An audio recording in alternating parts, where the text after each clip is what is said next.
आप लोग? तो आज शनिवार है और शनिवार को हम लोग सुरक्षित शनिवार मनाते हैं, पता है ना आप लोगों को?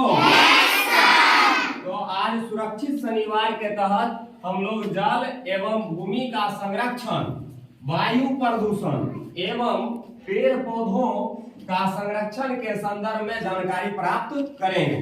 ठीक है, जिसमें हम लोग सबसे पहले जानेंगे कि जल प्रदूषण कैसे होता है, जल प्रदूषण होने से क्या हानि होता है, उसके बचाव करना कितना जरूरी है।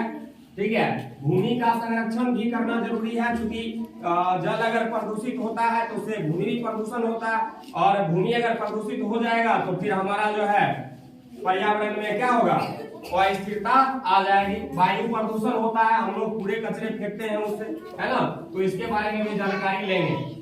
और ये सारा प्रदूषण जो होता है इसके लिए सबसे अहम हिस्सा उसका क्या है, पेड़ पौधा है। क्योंकि हम लोग पेड़ पौधा के अंधाधुंध क्या करते हैं, कटाई करते हैं, और पेड़ पौधा को काटने से वायु प्रदूषित हो जाता है, जल प्रदूषित हो जाता है। तो पेड़ पौधा हमें अधिक से अधिक लगाना चाहिए, और जब पेड़ पौधा पूरा सूख जाए ना, बड़ा हो जाए, तभी उसे काटना चाहिए। और जहां से पेड़ पौधा काटेंगे वहां पे फिर नया पेड़ पौधा हमें लगाना भी चाहिए। ठीक है, तो देख सकते हैं आप लोग जल प्रदूषण होता है कैसे। जल में हम लोग जो है कूड़ा कचरा फेंक देते हैं।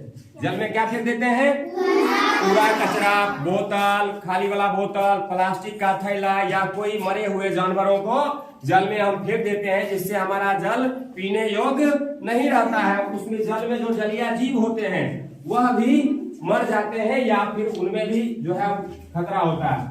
और इस तरह से आप देख सकते हैं कि चिमनी से जो निकलने वाले धुआं होता है, और वाहनों से, वाहन समझते हैं, जो कार होता है, ठीक है, या कोई भी बस है, ट्रक है, रेलगाड़ी है, जो भी चीज है जिनसे भी धुआं निकलता है, उस धुआं से वायु प्रदूषण होता है। ठीक है, उस धुआं से क्या प्रदूषण होता है,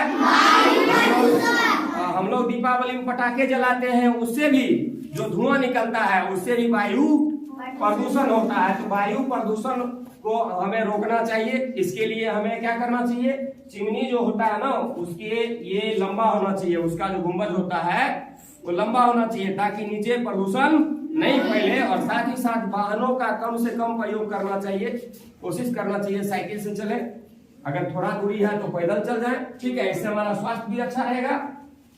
और वृक्ष की कटाई को रोकना चाहिए। ठीक है, क्योंकि वृक्ष के काटने से हमारा पर्यावरण प्रदूषित होता है। क्योंकि आप लोगों को पता है, आप लोग कौन सा गैस सांस लेते हैं, ऑक्सीजन। कौन सा गैस सांस लेते हैं, ऑक्सीजन। ऑक्सीजन हमें कौन देती है, पेड़ पौधे देते हैं। ठीक है, और पेड़ पौधा, हम लोग कौन सा गैस छोड़ते हैं, कार्बन डाइऑक्साइड। कौन सा गैस छोड़ते हैं, और कार्बन डाइऑक्साइड को कौन लेती है, पेड़ पौधा। तो हम लोग जो छोड़ते हैं जिन गैसों को, हानिकारक गैसें हैं, उनको जो है पेड़ पौधा ले लेती है, प्रदूषण खत्म करने का काम करती है। इसीलिए हम लोगों को जो है पेड़ पौधा अत्यधिक मात्रा में लगाना चाहिए, और अनावश्यक रूप में पेड़ पौधों को काटना नहीं चाहिए। हमें इसकी सुरक्षा करनी चाहिए। और पेड़ पौधा अगर अधिक मात्रा में होगा तो मिट्टी की कटाई भी रुकेगी। ठीक है, और मिट्टी की ज्यादा कटाई नहीं होगी। जैसे वर्षा पड़ता है, मिट्टी कट कट के क्या होता है, पानी तक पहुंच जाता है, जिससे क्या होता है, भूमि का संरक्षण नहीं हो पाता है। तो हमें पेड़ पौधा अधिक मात्रा में लगानी चाहिए। अधिक पेड़ पौधा लगाएंगे, ज्यादा वर्षा भी होगी, जल भी संरक्षित रहेगा।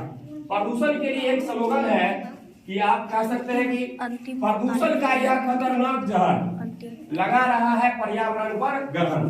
प्रदूषण का खतरनाक जहर लगा रहा है पर्यावरण पर ग्रहण। ठीक है, क्योंकि आज जो हम जिस युग में जी रहे हैं, प्रदूषण बढ़ता जा रहा है, और प्रदूषण के शिकार हम लोग होते जा रहे हैं। तरह तरह की बीमारियां हम लोगों में होते जा रही है। तो आप लोग जो है आज के सुरक्षित शनिवार के कक्षा में क्या सीखे, कि हमें अत्यधिक मात्रा में क्या लगाना चाहिए, और वायु प्रदूषण नहीं करना चाहिए, बेवजह हमें पटाखे नहीं जलाना चाहिए, या वाहनों का प्रयोग नहीं करना चाहिए। ठीक है, चलिए बहुत बहुत धन्यवाद।